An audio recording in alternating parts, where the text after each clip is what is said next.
Guess who's back? Back again. Go tell a friend. Yes, my viewers and subscribers, Darren Bravo is back. He has returned and will be representing Trinidad and Tobago in the upcoming 4-day regional championship. We're going to talk about it. We're going to take a look at the process of him getting back into the team and what to expect in the near future based on what was said by someone in the camp. Also, we see where ICC, they have decided to make changes to 2 rules. Now, if the decision is taken to go to the third umpire for a stumping, they will not be checking caught behind. The on-field team would need to use one of their reviews to check that. Plus, we also see where they have made some changes to the concussion substitution thing. So we're going to look at that. So just give a listening ear until the end and make sure you hit that subscribe button. Show some appreciation. This is where you get the news, and not only get the news, you get it with passion and you get it straight to the point. All right, let's go in right now. So taking this first story about Darren Bravo from the Daily Express over there in Trinidad and Tobago. So all credit go to the Daily Express. So Darren Bravo, I did a video the other day talking about whether or not he would probably return. And the news is here. Darren Bravo has returned to the squad and he's with his teammates and they are preparing. Yes, my viewers and subscribers, they are preparing. Christmas break is finished. And based on what the Daily Express is saying, the Red Force players will get an opportunity to play 2 games prior to the beginning of the 4-day regional championship, right? They are actually going to be playing a 3-day game pretty soon. So Darren Bravo is expected to be a part of that. All of this was confirmed by the Red Force coach and selection chairman, Mr. David Furlong. Yes, my peeps, he was actually speaking, I think he was on the Mason and Guest radio program, and he would have indicated that Darren Bravo is back and he will be playing. You know, he went on to say that Bravo will also be playing in next week's North and South Classic. That is something that usually happen on a yearly basis. So Bravo will be back to do that, as well as the 4-day championship. So for those who were wondering, he will be there. Let me go down to see some more thing what they are saying. So they said the confirmation come after Bravo announced in November that he planned to step away from the game. I don't need to go through all of that. We remember the whole thing. Finishing off, you know, as top run scorer there in the Super 50 alongside Justin Greaves. And the decision was taken not to select him in the team because of his age. So he decided to take a break and, you know, and thing. He was then called to go to Australia, which he declined. So he is back, you know. Remember the man say he's taking a time to ponder and to wonder about things. And I guess he has put things into perspective and he has decided to give it a go again. He sure did say that he's not giving up. So this is him coming back. You know, David Furlong is saying that he was surprised by Bravo not taking the call to go to Australia. But he knows how Bravo is feeling. He said that he knows Bravo was disappointed at not being selected in the for the 50 overs against England. And, you know, they are saying they are moving on. And hopefully he gets back to himself and, you know, get some good runs. He's saying that we'll see how that goes from there on. So that's going to be very interesting, my viewers and subscribers, you know.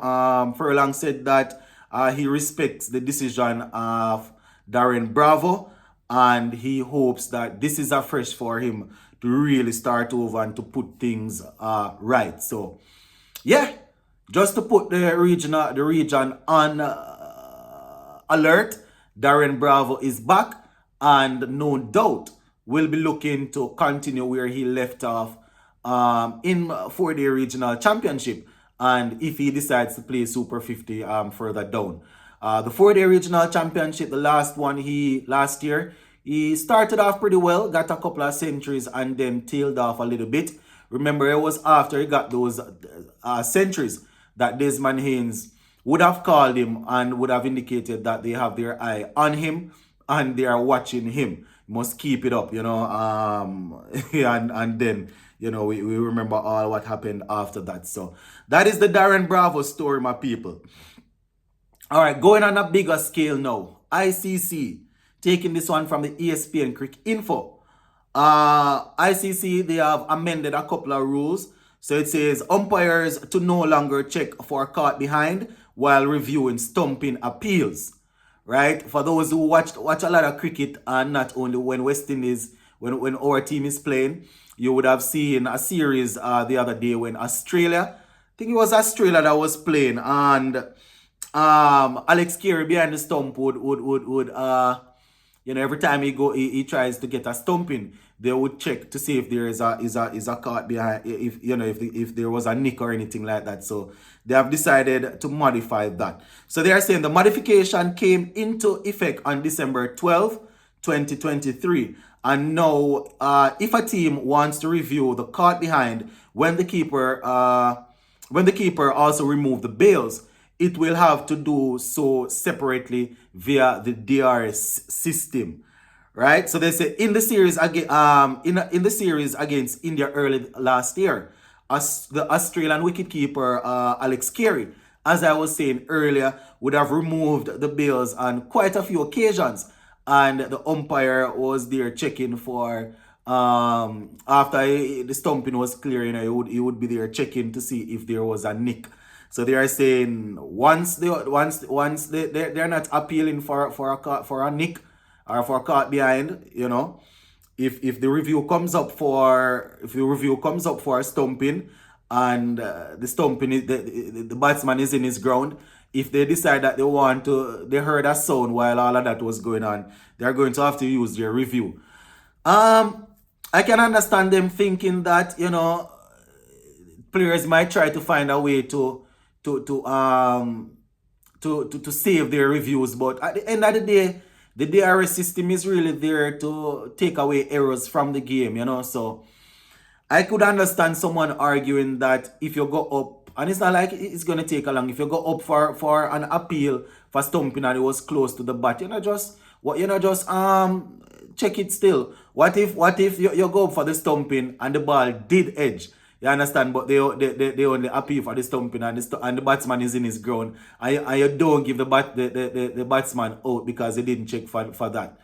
Then what if quite a few of that happening in the game, in a particular game? Say you're having a game and 3-4, it's highly unlikely, but 2 or 3, that happens 2 or 3 times in a white ball game. You could lose the game right there.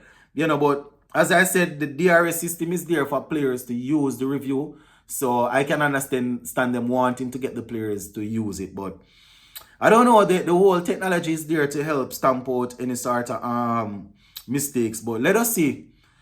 The final thing now, my people, they have also decided to amend the rules where substitute is concerned. So they said the ICC has also brought more clarity to the concussion substitution rule. Now, the substitute player will not be permitted to bowl if the replaced player was suspended from bowling at the time of the concussion. So if they were suspended from bowling for whatever reason, whoever replaced them will not be able to go out there and bowl. Right? So, say for example, we play in Australia, because we're going to Australia now. So, for example, we play in Australia, and one of our batsmen clap one of them on the helmet, and they have to come off. You understand? And then they realize that, is that we bring on a man that is a half spinner, and it look like we could use another spinner on the pitch, If for some reason the batsman that got hit was suspended from bowling, then you could have bring on not even a half spinner, you could bring on a full spinner. Based on what they are saying, they will not be allowed to bowl. So that is ICC making their little changes, my people. So we will look at it and we will see how this one will go down especially the stumping and caught behind one. It could prove to be tricky. But that's just my opinion. And I am always happy to see your opinions. That's why the comment section is always open. Big up on yourself. Let me know what you think in the comment section. Peace.